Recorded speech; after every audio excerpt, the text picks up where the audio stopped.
Hello, I'm Michelle from Crochet Between Worlds, and this is a short video tutorial about how to do the join as you go method for our hexagon stacking baskets. It's very similar to the single crochet join as you go from the hat and eye, but instead we're using double crochet instead of single crochet. And also I'm going to show you how to join to two corners. So the way the hexagon stacking baskets work, you start off with one completed hexagon.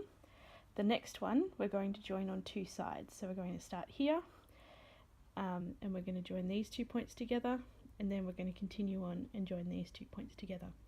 It will feel really strange joining things not flat, but just relax and understand that it will make beautiful baskets for you. So we've come to the first double crochet in this corner. So chain one, drop the loop from your hook, and we'll grab this hexagon and stick your hook through the corner space, grab the loop, pull it back and do another chain to anchor it in place. So now we're joined together. Do your second double crochet into the corner space, drop the loop. Now stick your hook under the top two loops of the next double crochet on your first hexagon, pick up the loop again and pull it through.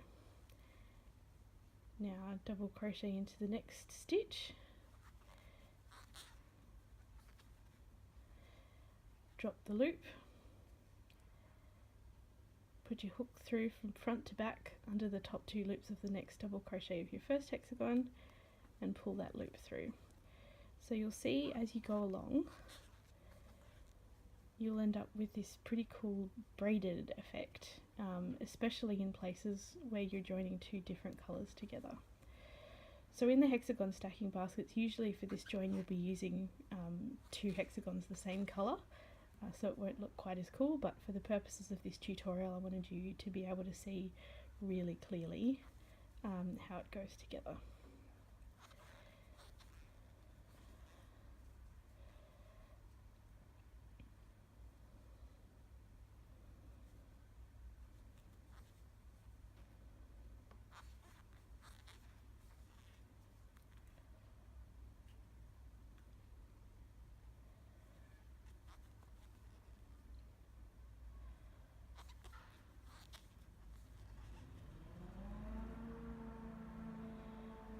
I apologise for the background noise. It is blowing day at our apartment complex.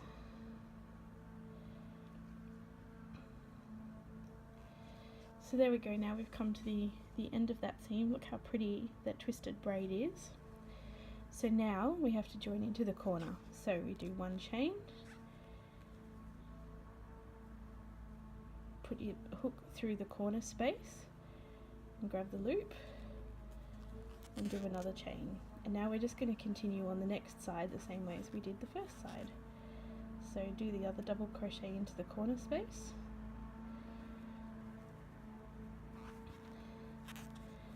I do love how soft this Bellissima yarn is, but it does have a bit of a tendency to strand, so always got to make sure you have all of the strands of the yarn.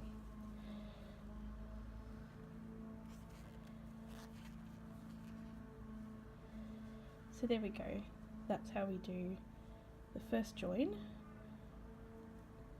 when you're joining onto one other hexagon. Now you can see we have those first two hexagons are joined together. At this point, if your hexagons are large enough, you can wear it as a hat, but we're not going to do that today. We're going to join in the third hexagon, which we're going to join on four sides, which will be this side, this side, this side, and then this side. I'm also going to show you how to join to two separate corners on two separate hexagons in the middle there. Otherwise the join is exactly the same as this first one that we did. So again, usually your third hexagon would be the same colour as the first two, but for the purposes of this tutorial I'm doing them in all different colours so you can see.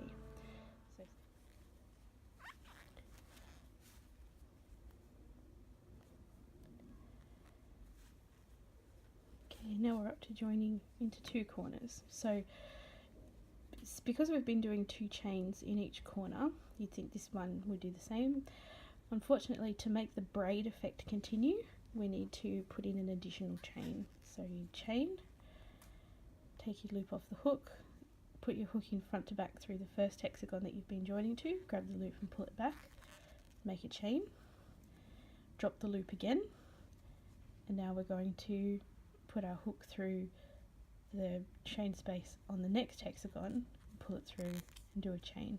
So overall in that corner you've done the 3 chains, but what that means is that when we come around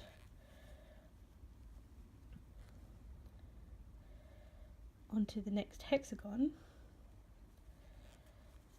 the braid effect continues much more neatly than if we'd missed out the chain in the middle there. So there we go, that's how to do the joining technique